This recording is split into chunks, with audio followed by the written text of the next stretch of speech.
Blue light on your face at 2 in the morning. Her story opens yours again, lingering half a second longer.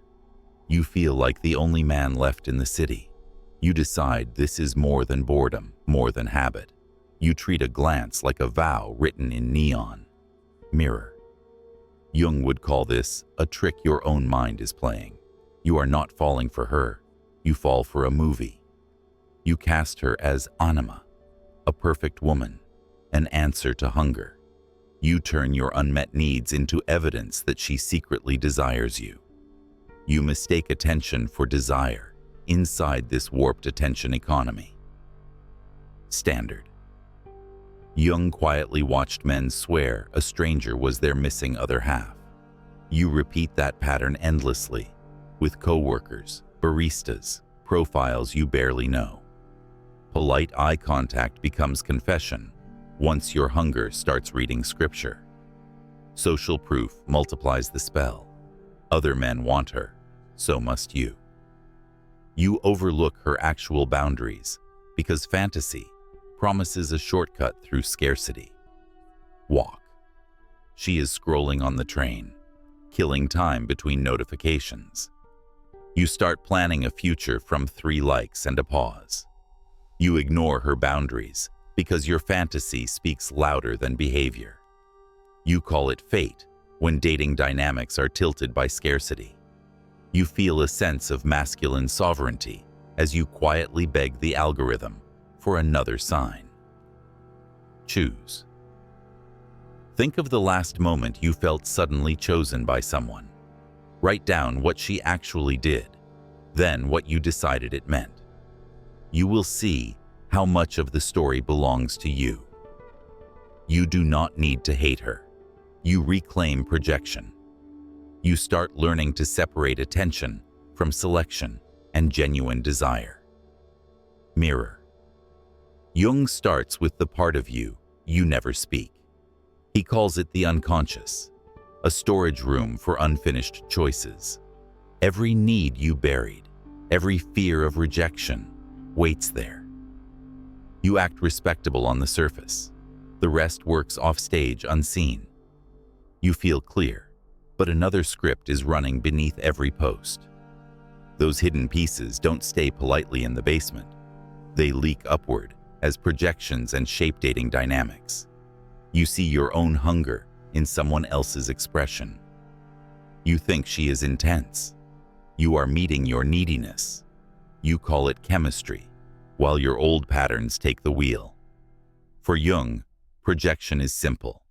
You constantly outsource your inner conflict.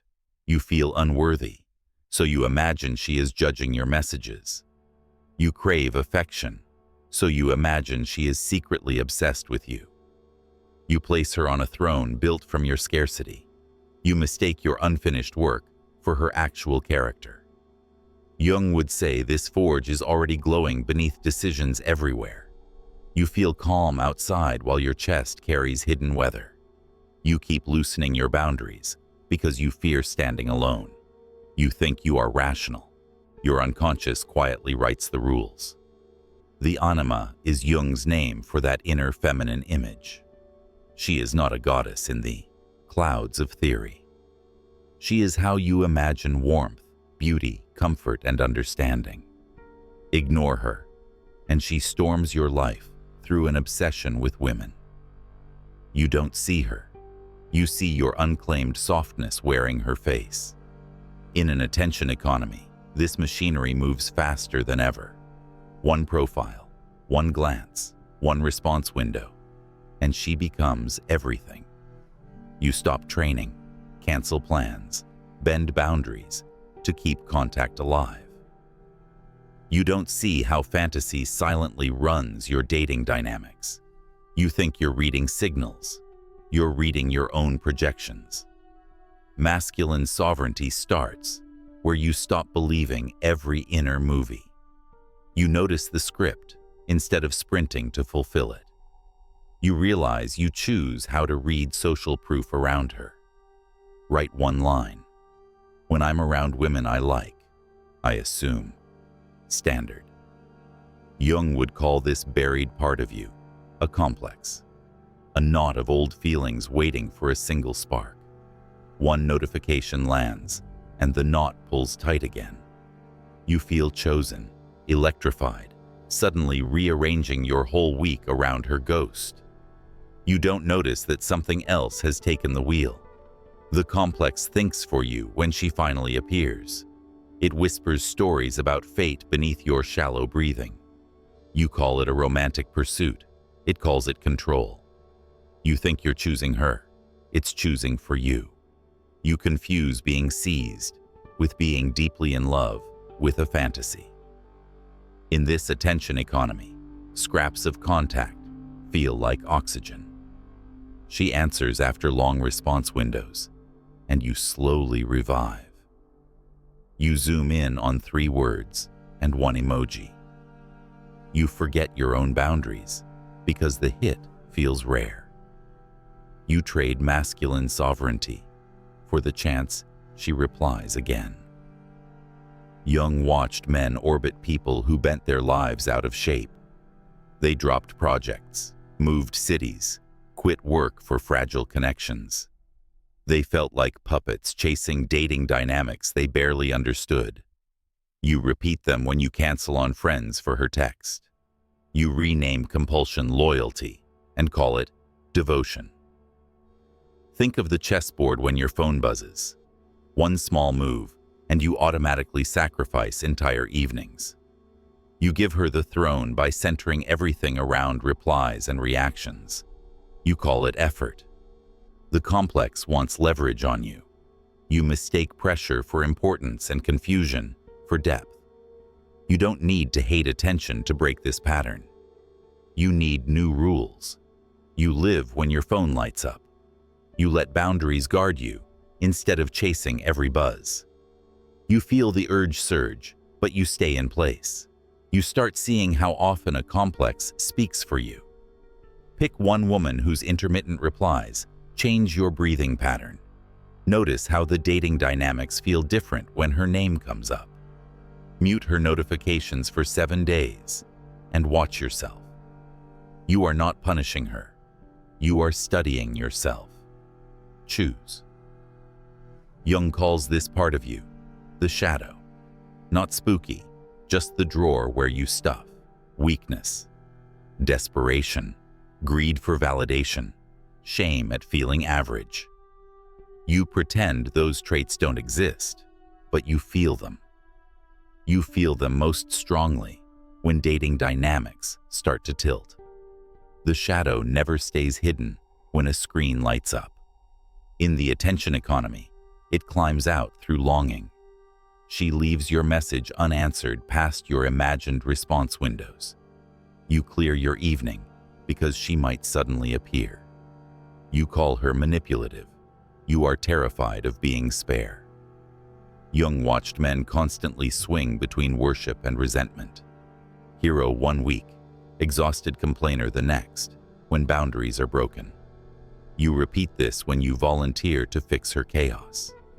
You say yes, again, to late invitations that keep you up. You trade masculine sovereignty for the privilege of staying available.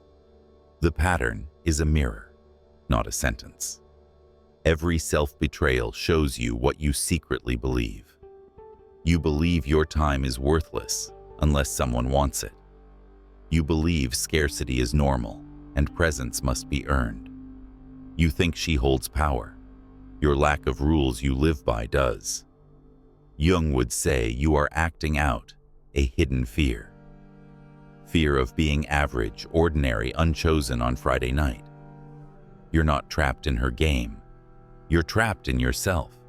You mistake your own lack of standards for her power. You blame her mixed signals instead of your missing boundaries. In fundamental dating dynamics, you are one option, not the center. She is texting multiple people while you orbit one thread. You hate that idea, but you act like an exception. You double text, cancel training, rewrite work for crumbs of attention. You volunteer for the forge that keeps you soft. You start seeing how boundaries change. You notice attention economy storms passing. You choose masculine sovereignty over scrambling. Write down your last 3 self-betrayals clearly. Sleep, money, and time you handed over in exchange for your values. Circle the one that stings and choose never again. You do not need drama. You need a different stance. Mirror. Jung describes individuation as moving toward a center within you. Not a halo, just a steady axis beneath reactions. You stop living as a reflection of whoever texts. You begin to feel the difference between hunger and choice. You realize peace is quieter than the chase you worship. When a complex takes over, your orbit shrinks around her. You plan days around response windows, like she is the weather. You check apps instead of your own calendar and body. You read dating dynamics as emergencies rather than as information. You think clinging shows depth. It just shows a lack of center. The paradox is brutal and simple at the same time. The more you clutch at attention, the less you hold. Genuine desire leans toward a man who can stand alone. Obsession lives where scarcity screams that this is your last chance. You think you protect connection. You strangle boundaries and oxygen. In this attention, economy, sovereignty shows in small, boring choices. You keep training even when her name lights the screen. You let work blocks stand when pings arrive out of nowhere. You treat your schedule like a throne, not a waiting room. You feel attraction growing where masculine sovereignty quietly guards your focus. Jung would say, the self does not beg for proof. It sets rules you live by and adjusts only with wisdom. It welcomes love, but does not collapse without messages. You do not lose women by having standards and boundaries.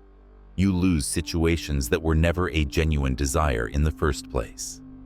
Absolute masculine sovereignty is not distant. It is an anchored presence. You answer with clarity, not panic, when she reaches out. You can want her sincerely without letting her run you. You hold your projects, friendships, and body like pieces in a chess game. Notice how you behave the next time she appears. Do you abandon sleep, training, and purpose for another late call? Choose one non-negotiable this week and do not move it.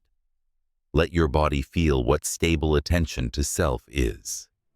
Let that contrast teach you what you actually value.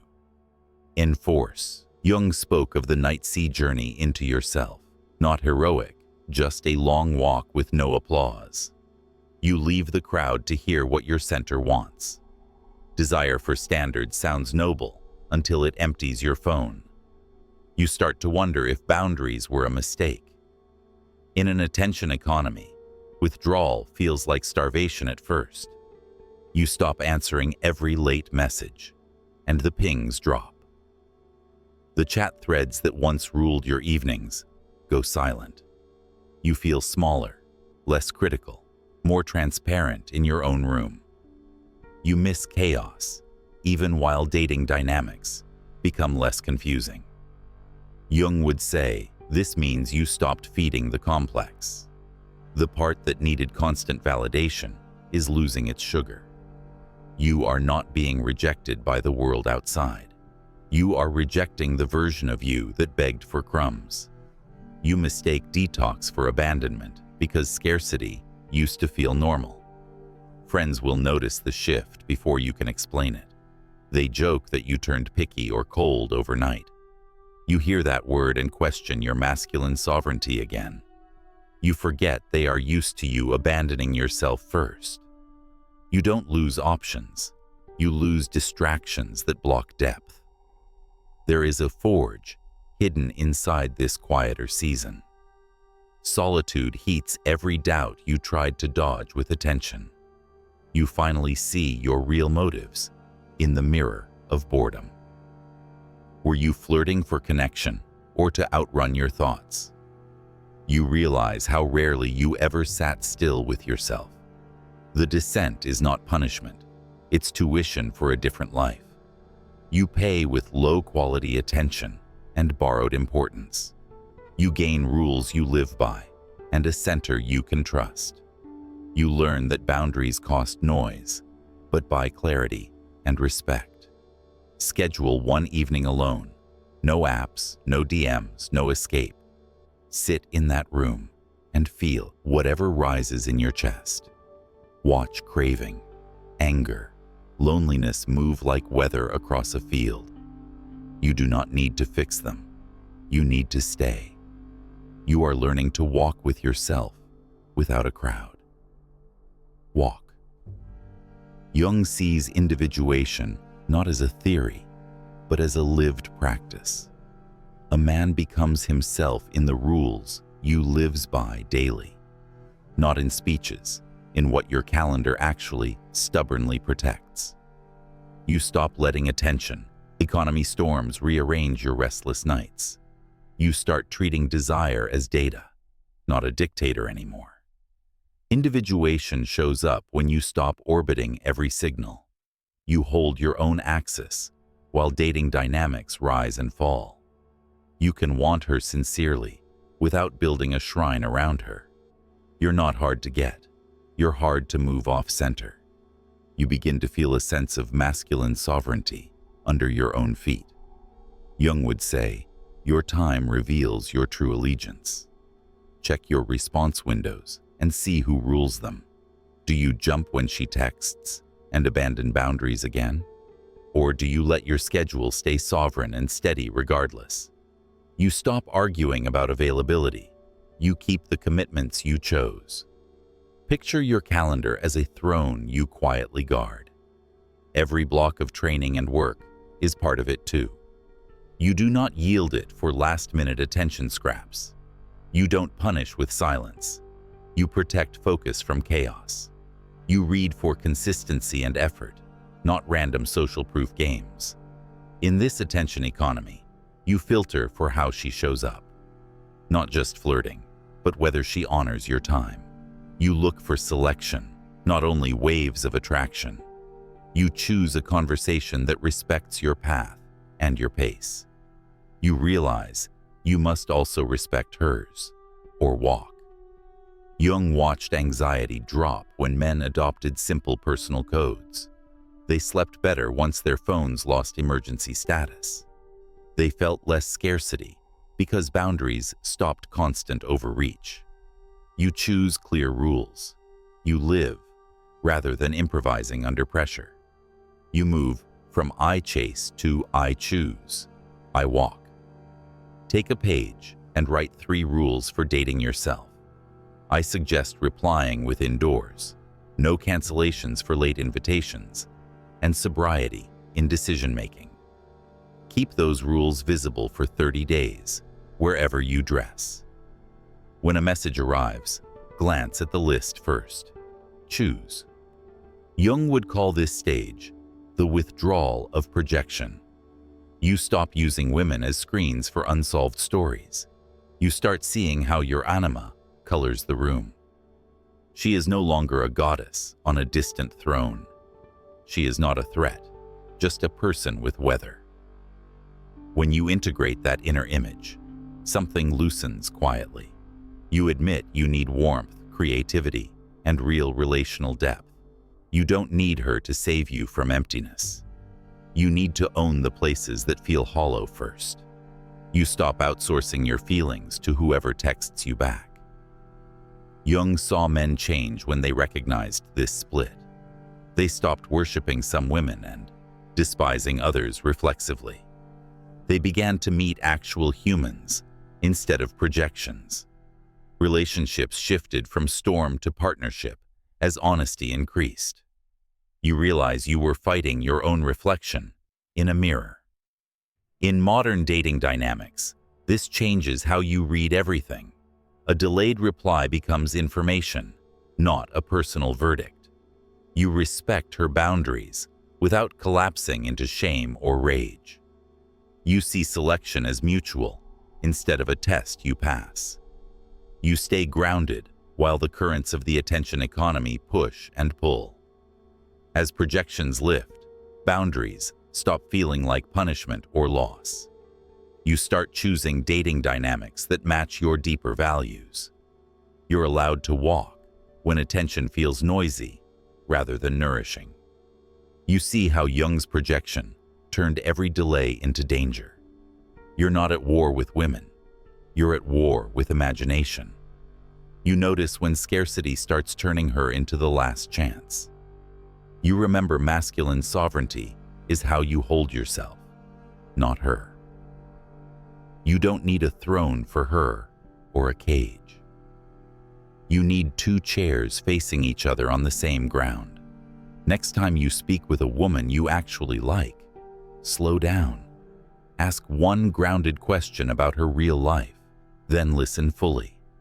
Notice how much urge you feel to fish for reassurance. You don't need her to fix your history, just to be clear. Write the rule you live by and let the desire for cleanliness grow. Standard. Jung's work ends not in romance, but in your orientation.